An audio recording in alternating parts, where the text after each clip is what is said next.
깊은 가을밤이었습니다. 제자와 스승이 함께 여행하다 단잠을 청하고 자던 중이었지요. 잠에서 갑자기 깨어난 제자가 슬피 웁니다.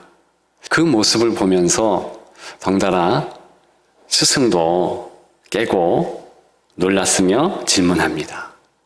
무서운 꿈을 꾸었느냐? 아닙니다. 슬픈 꿈을 꾸었느냐? 아닙니다. 사실 달콤한 꿈을 꾸었습니다. 그런데 왜 슬피 우느냐? 그 꿈이 이루어질 수 없기 때문입니다. 제자는 그렇게 대답을 했습니다. 이어령 교수의 마지막 수업이라는 책의 서문에 나오는 내용입니다. 이루어질 것 같지 않은 달콤한 꿈을 그 제자만 꾸는 것은 아닙니다. 여러분들은 이루어질 것 같지 않은 그런 달콤한 꿈을 꾼 적이 있으십니까? 꼭 꿈이 아니더라도 실현 불가능한 현실을 소망해 본 적이 있으십니까? 저는 요즘 그런 현실이 평강, 평화라고 봅니다. 일전에 저희 아이들 어렸을 때 몇 번이나 아이들 좋아해서 반복해서 본 그런 영화가 있습니다. 쿵푸 팬더라고. 그 영화의 쿵푸 마스터는요, 시종일관 이너 피스 이러면서 되뇌입니다. 번역하면 그 뜻이잖아요. 내면의 평화, 마음의 평화, 그쯤 되겠습니다. 그런데 아쉽게도 그 소리 하자마자 큰 일들이 일어나지요. 적들이 싸움을 걸어온다든가 혹은 다른 이웃 나라에 전쟁이 생겨서 여파가 온다든가 어려움을 당합니다. 우리의 현실이 그런 듯합니다.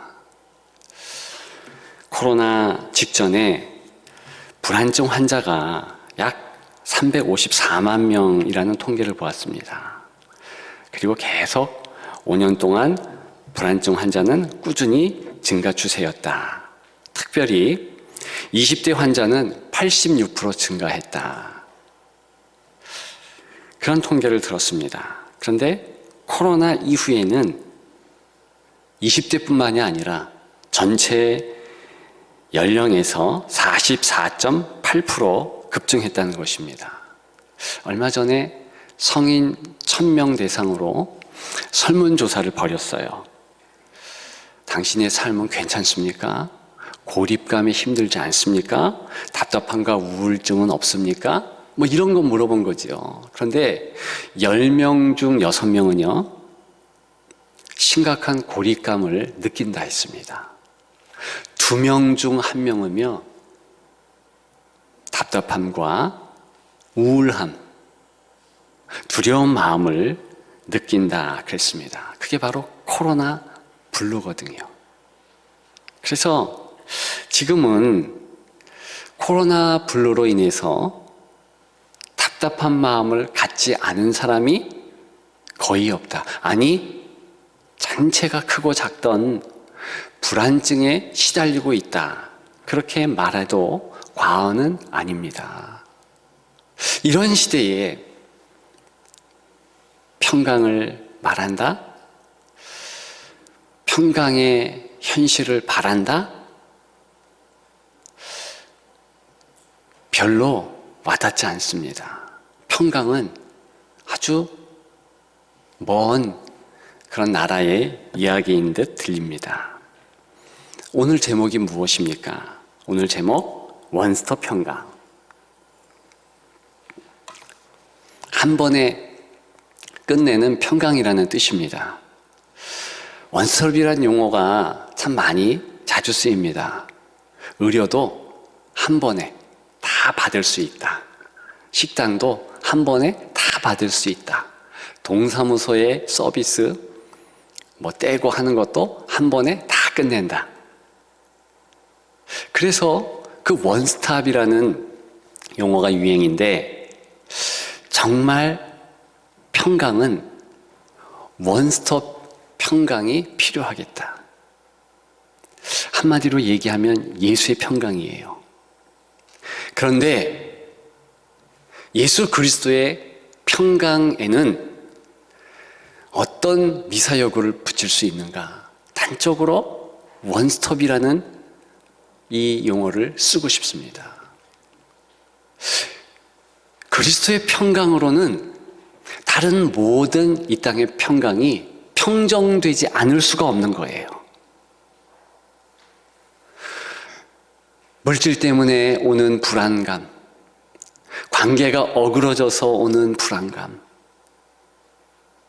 건강 때문에 오는 불안감, 심지어는 코로나 블루로 야기되는 불안감, 이 모든 것을 예수 그리스도의 평강으로 평정된다는 것이지요.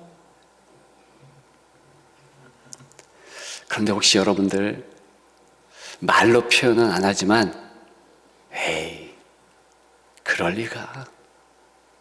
내 경험으로는 그렇지 않아. 그냥 불안, 조마조마한 인생이지 뭐. 그렇게 생각할 수도 있겠습니다. 당연한 사람들의 모습이잖아요. 성도라 할지라도 그렇게 강력한 평강을 기원하기는 좀 부족한 듯합니다. 예수님 당시에도 그랬어요. 많은 이들이 평강을 원했습니다.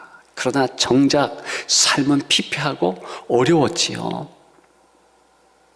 주님을 만납니다. 저는 그 가운데 두 사람을 소개하고 싶습니다. 이 두 사람은 두 손에 가득 그들의 불안의 원인을 하나로 안고 있었습니다. 먼저 한 남자 살펴볼까요? 이 사람의 이름은 니고데모였습니다. 유대의 고관이에요. 먹을 것에 대해서, 잠잘 곳에 대해서 근심 걱정 없도록 넉넉한 물질이 있는 사람이었습니다. 학식은 어떻고요? 괜찮았어요. 그런데 이 사람은 불안증에 한 밤을 지낼 수가 없었습니다. 그의 원인은 죽음이었어요. 예수님께 달려옵니다. 밤중에 예수님을 찾아왔다. 이상한 것이에요. 낮에 오는 것이 정상입니다. 불면증의 밤을 지샐 자신이 없었을 듯 보입니다. 아무튼 그 니고데모 유대의 고관을 보면서 예수님은 정곡을 찌릅니다. 하나님의 나라, 천국은 이 땅에서 갈 수가 없다. 아무리 노력해도 너희들의 노력으로는 부족하다, 갈 수 없다. 이 니고데모, 이 남자는요, 다른 거 괜찮았습니다. 그런데 천국에 들어갈 수 없다. 그런 마음을 점점점 가득 갖고 있을 때였습니다. 내가 노력으로, 내 열심으로 과연 천국 갈 수 있을까? 그런 마음에 우리 주님은 아예 대못을 박는 거예요. 안 된다. 그러면서 주님은 거듭나지 아니하면 하나님 나라 천국에 갈 수가 없다 말씀하셨지요. 헬라어로 우리말로 번역된 거듭남의 원뜻은요, 하늘로서 임하지 않으면 그 뜻입니다. 하늘의 은혜가 있지 아니하면 이 땅에서 어떤 수고, 어떤 노력, 행한다 할지라도 안 돼. 그거 말씀한 겁니다. 그러면서 죽음에서 야기된 모든 두려움을 주께서는 보고 계시는 것이지요. 여러분 어떻습니까? 여러분들이 인정하건 인정하지 않건 여러분들이 가지고 있는 두려움의 한 5알은 죽음에서 비롯된 것입니다. 죽음이요, 불안증의 아주 큰 그런 원인이라는 것이지요. 내가 죽을 때 어떻게 될까? 죽음 이후에 어떻게 될까? 내 자녀는? 내 아내는? 내 부모님은? 도대체 어떻게 될까? 이 근본적인 불안의 원인이라는 것입니다. 이 원인을 가지고 온 니고데모에게 주님은 절대 죽음으로 응수하십니다. 내가 절대 죽음을 이겼다.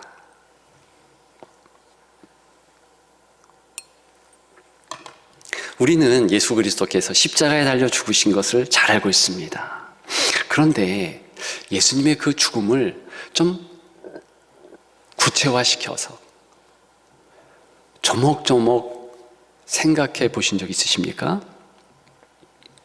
성경과 기독교의 역사는 거기에 주목합니다. 그래서 예수님이 십자가에 달려 죽을 그 시간을 가늠하지요.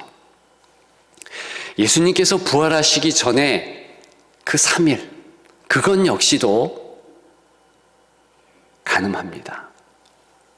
어떻게 하셨을까? 어떻게 지내셨을까? 여러분, 제가 절대 죽음이라는 표현을 했습니다. 우리는 죽으면 그냥 죽음이지 그렇게 생각하지만 성경은 그렇게 말하지 않습니다. 첫 번 죽음이 있고 두 번째 죽음이 있다. 첫 죽음은 육신의 죽음이다. 두 번째 죽음은 지옥에 떨어지는 영혼의 죽음이다. 사실은 영혼의 죽음은 없죠. 영혼의 형별이죠. 아무튼 그렇다면 제가 말씀드린 절대 죽음이라는 것은 예수 그리스도께서 그 죽음의 모든 모습을 다 가지고 경험하셨다는 것입니다. 사도신경과 더불어서 아주 중요한 신앙 고백서가 있습니다. 하이델베르크의 신앙 고백서인데요. 거기에는 아예 예수 그리스도의 죽음의 고백 행할 때 그리스도께서 음부에 내려가사라는 어구를 첨가합니다. 지옥에 가셨다는 거예요. 그러면서 그 하이델베르크 고백서의 해설은 이렇게 말하고 있습니다. 성도가 그곳으로 내려가지 못하도록 하기 위해서 주님이 그렇게 지옥으로 내려가셨다. 우리를 지옥의 영원한 괴로움과 고통에서 구원하시기 위해서, 그리고 우리와 더불어 천국 가도록, 우리를 천국 가도록 주께서 그렇게 하셨다. 다시 얘기 드리면 우리는 어떻게 보면 죽음을 경험하지 않는 것입니다. 우리의 임종을 생각해 보십시다. 임종의 시간이 왔어요. 우리가 잠깐 눈을 감는 것입니다. 눈 뜨면 주의 품에 있는 것이지요. 그래서 성경은 우리에게 절대 죽음을 감내하시고 담당하신 예수 그리스도로 인하여서 그리스도의 끼친 평강을 소유하라고 주문합니다. 예수 그리스도께서 절대 죽음을 우리에게 절대 죽음을 통해서 평강을 주신 거예요. 과연 니고데모는 그 이후에 그리스도의 절대 평강 소유했을까요? 성경에는 그런 정황이 나와 있지 않습니다. 그러나 저는 믿습니다. 왜요? 니고데모가 가지고 온 죽음 이후, 그리고 죽음 때문에 야기되는 모든 두려움, 이런 것들을 예수 그리스도께서 절대 죽음을 승리하셔서 선사하시는 그분의 평강으로 폐기 처분했거든요. 일전에 제가 좋아하는 나태주 시인의 간정을 들었습니다. 저는 그분이 기독교인인지 몰랐어요. 나태주 시인 아시죠? 제가 여러 번 그분의 시를 말씀드렸습니다. 대표적으로 풀, 오래 보아야 예쁘다, 자세히 보아야 사랑스럽다, 너도 그렇다. 그 시를 쓴 분이에요. 원래는 기독교인이 아니에요. 그런데 예수 믿는 부인과 결혼을 했으므로 교회에 따라간 거죠. 끌려간 거죠. 그런데 죽을 고비를 2번 넘깁니다. 그러면서 진짜 신앙인이 돼요. 한 번은 79년도에 중병에 걸린 것이고, 그리고 신앙인이 되었고, 그 이후에는 2007년도에 완전히 쓸개가 100% 망가졌습니다. 당신 6일밖에 살지 못합니다. 장례 준비하시오. 그래서 본인도 장례를 준비합니다. 마음으로요. 가족들도 준비하고 또 문단에도 얘기해서 장례식에 쓸 여러 시도 선정 좀 하고 그랬답니다. 그런데 6일이 지나요? 10일이 넘어가요? 한 달이 돼요? 안 죽어.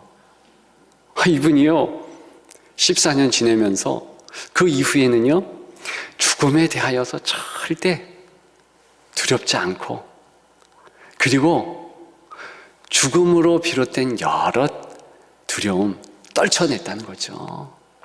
왜요? 나 그냥 2007년도에 죽을 수밖에 없었는데 하나님이 살려주셨으니까, 이제는 덤으로 사니까 내가 무슨 이 땅의 두려움에 놀아나랴. 나는 오직 그리스도의 평강으로 나아가겠다. 그랬다는 거예요. 이제 여러분들 차례입니다. 여러분들은 어떻게 하시렵니까? 원스톱 평강, 그리스도의 평강을 소유함으로 승리하시는 여러분들 되시기를 주님의 이름으로 축복합니다. 2번째 여인이 있죠. 이 여인은 두려움의 원인 2손 가득 담고 왔습니다. 눈물. 이 여인은 성경에 이름도 나오지 않아요. 사마리아 여인으로 일컬어졌습니다. 사마리아는 유대인들이 개처럼 취급하는 혼혈인의 족속이었죠. 게다가 여인이에요. 게다가 이 여인은 다른 여인과 말상대할 수 없고 같이 다닐 수 없어서 태양볕이 비추는 한낮, 중동의 태양볕을 아시죠? 우리나라의 태양볕도 참 견딜 수가 없는데 중동의 태양볕은 정말 쓰러집니다. 그런데 아주 뜨거운 정오의 햇빛을 피하는 것이 아니라 사람들의 눈을 피해서 우물가로 나올 수밖에 없어요. 그는 현실이 고통스러웠죠. 어려웠죠. 힘들었죠. 그가 두려워하는 것은 현실의 문제였어요. 그가 눈물 흘릴 수밖에 없는 그 각종 어려움들을 가슴에 부여잡고 살 수밖에 없었습니다. 그 두려움의 원인 눈물을 예수님은 물끄러미 보셨지요. 어떻게 응수응대하셨을까요? 절대의 눈물로 응수하셨습니다. 여러분, 예수님은요, 이 땅에 눈물의 삶을 사셨습니다. 우리는 복음서를 통해서 예수님이 3번 우는 모습을 볼 수 있습니다. 사랑하는 제자 나사로가 죽었을 때 그때 우셨어요. 그리고 예루살렘 입성하시면서 펑펑 우셨습니다. 겟셋마네 동산에서 마지막 3번째로 우셨어요. 다 사람을 향하여 위하여 우셨어요. 그때 단 3번이라고요? 그런 말씀 하십시오. 중동의 문화, 히브리의 문화는요, 이 3번은 완전수를 의미합니다. 예수님은 눈물의 삶을 사셨다는 거예요. 인생의 모든 눈물을 다 껴안으셨다는 뜻입니다. 네가 울고 있느냐? 내가 그 눈물을 위하여 왔다. 그러면서 주님은 삶을 사신 것이죠.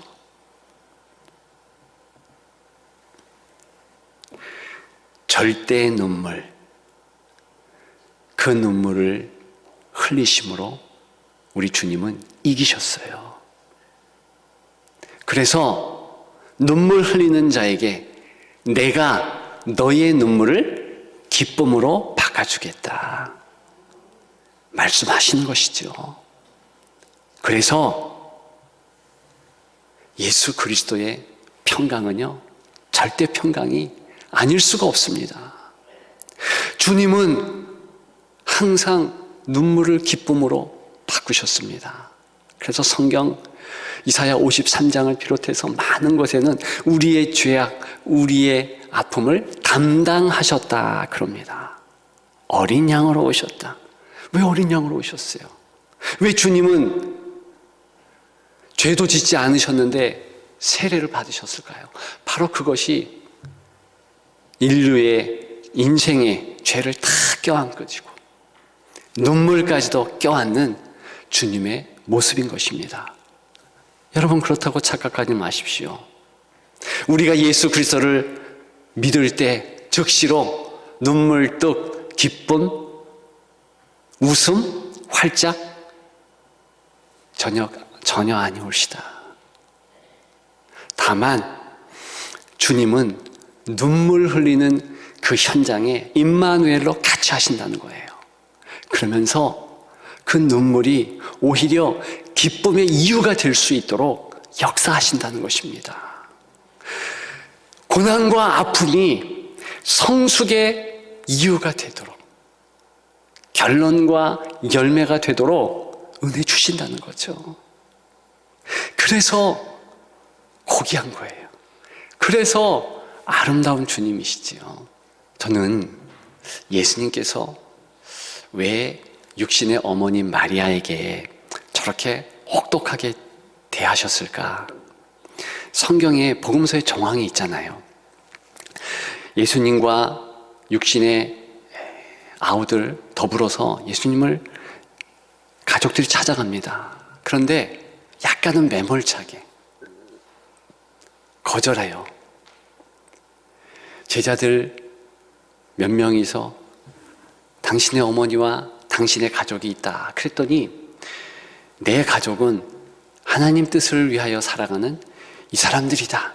이 사람들이 내 어머니요, 내 형제자매다. 이렇게 얘기하는 거예요. 섭섭하지 않겠습니까? 그때랑 또 예수님은 2번이나 육신의 어머니 마리아에게 어머니 안 그러고 여자여 그랬습니다. 가나 혼인잔치 때 그랬고 십자가에 달리셨을 때도 그랬습니다. 물론 여자여라는 헬라어 단어는요, 왕족이 쓰고 귀족이 쓰는 단어입니다. 극존칭인 것은 확실해요. 그럼에도 불구하고 어머니에게 할 말은 아니에요. 쓸 단어는 아닙니다. 부족한 단어예요.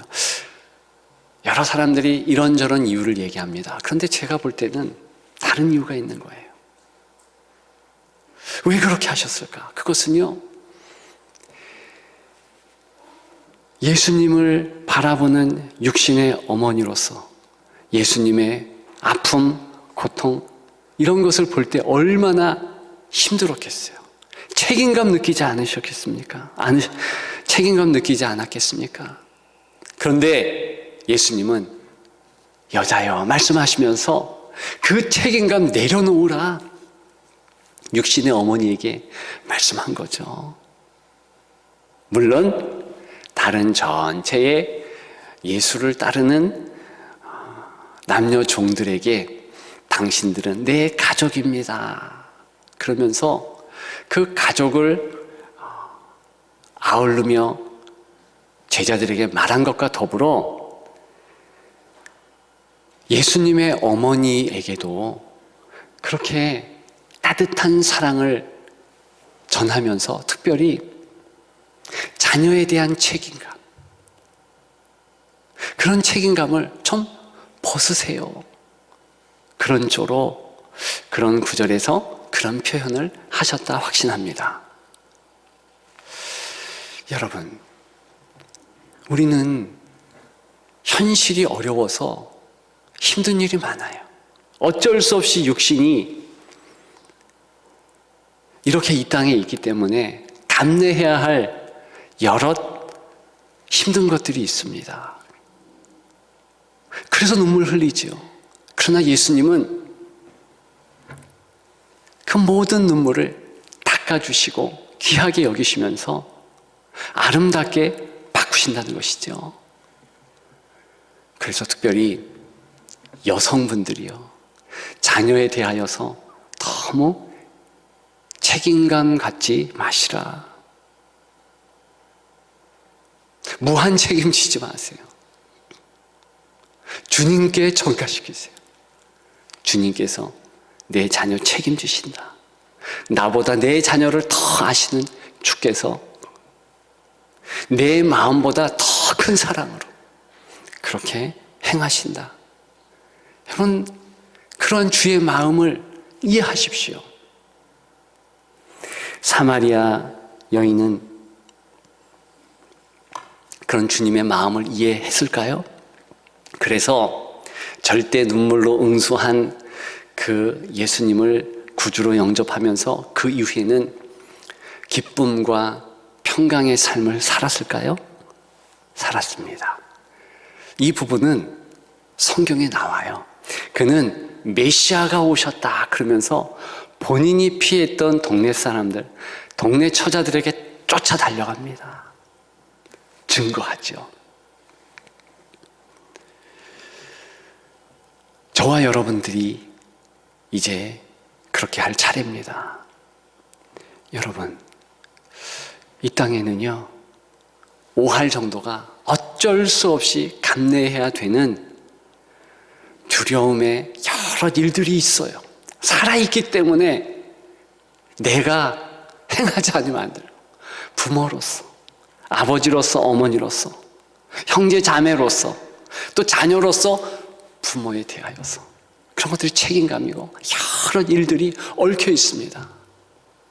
여러분, 그러나 걱정하지 마십시오. 두려워하지 마십시오. 절대 평강이 우리 주께서 말씀을 통해서 여러분들에게 약속으로 주어졌고 오늘 이 설교를 통해서 마음에 새기도록 하십니다. 그런 여러분들 되시기를 주님의 이름으로 축복합니다. 여러분, 이제 오늘 본문을 조금 살피고 마칠까 합니다. 오늘 본문은 평강의 절대 원칙을 한 가지 말하고 있습니다. 2절이지요. 하반절입니다. 평강을 더하게 하리라. 여러분, 이게 굉장히 이상한 명령이요 표현이라는 것 아십니까? 제가 지금까지 말씀드린 것은 무엇인가? 평강은요, 우리가 어떻게 할 수 있는 게 아니에요. 하늘에서 예수 그리스도 통해서 주어져야 되는 평강인 거예요. 인정하십니까? 그런 거예요. 절대 죽음, 그리고 절대 눈물. 예수 그리스도만 담당할 수 있다는 제 나름의 표현입니다. 그렇기 때문에 주께서 절대 평강을 주시는데, 오늘 본문에 보면 이상하게 그 책임성이 우리에게 있다는 식으로 말합니다. 수동적 능동으로 표현돼요. 무슨 얘기냐면, 어려운 게 아니고 우리는요, 은혜가 다 이렇게 주어집니다. 사방에서, 하늘에서 예수 그리스도에 의해서 주어졌어요. 그런데 그것을 우리가 능동적으로, 적극적으로 붙잡지 않으면 안 된다는 거예요. 이 부분이 핵심입니다. 그래서 구약에나 신약에나 이렇게 평강을 붙잡는 것은 인생 책임이라고 말씀하고 있는 것이죠. 오늘 본문 3절입니다. 인자와 진리가 내게서 떠나지 말게 하며. 주어진 그리스도의 인자와 평강, 진리예요. 그런데 떠나지 말게 하래요. 무슨 뜻이겠습니까? 그것을 주목하고 꼭 쥐고 누리라는 말씀이에요. 그래서 내 목에 메고 내 마음판에 새기라, 이렇게 얘기하는 거죠. 여러분, 요한복음 14장 27절에는요, 우리 주님께서 직접 이렇게 말씀하십니다. 평안을 너희에게 끼치노니 곧 나의 평안을 너희에게 주노라. 내가 너희에게 주는 것은 세상이 주는 것과 같지 아니하니라. 너희는 마음에 근심하지도 말고 두려워하지도 말라. 평안을 줬어요. 근데 계속 근심해, 계속 두려워해. 누구 책임이라는 것입니까? 인생 책임이라는 거예요. 성도 책임이라는 것입니다. 여러분들의 책임이라는 거예요. 어떻게 하는가? 그리스도의 평강으로 채우라는 거예요. 내가 지금 현실적으로 두렵고 어려운 땅의 문제가 있다면 그거 뒤로 하라는 거예요. 대신 딴 생각하라는 거예요. 딴 생각이 뭡니까? 하늘의 생각, 절대 평강을 주시는 예수 그리스도. 그분이 내게 어떤 일을 행하셨는가? 그분이 나에게 어떤 관계로 지금 존재하시는가? 어떻게 인도해 주실 것인가? 성경에 명확하게 써 있습니다. 그것을 붙잡으라는 거죠. 안 붙잡으면 안 된다는 거죠. 내 책임이라는 겁니다.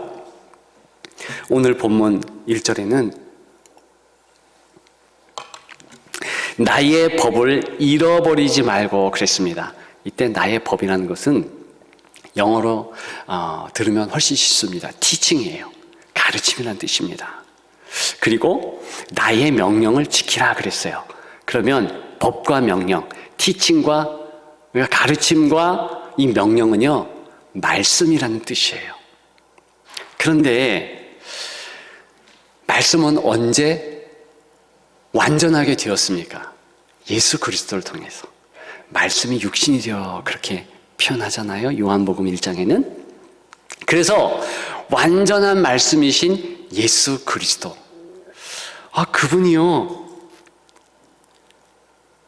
이제 온전한 평강의 이유가 되시고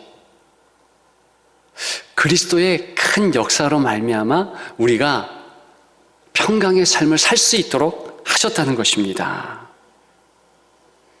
그래서 완전한 말씀이신 그리스도를 바라보면 완전한 평강이 있는 거예요. 그런데 그렇게 원스톱 평강을 가지려면 주님께 달려가는 논스톱이 필요해요. 가서 주님을 꼭 붙잡아야 돼요. 다른데 눈 돌리면 안 되겠습니다. 달콤한 꿈이 아닙니다. 달콤한 현실이 진짜 우리 앞에 있는 거예요. 기쁨의 현실, 그것은요, 예수 그리스도, 그분입니다. 이 예수 그리스도의 절대 평강을 붙잡고 승리하는 여러분들의 여생 매일매일의 삶이 되기를 주님의 이름으로 축복합니다. 축복합니다.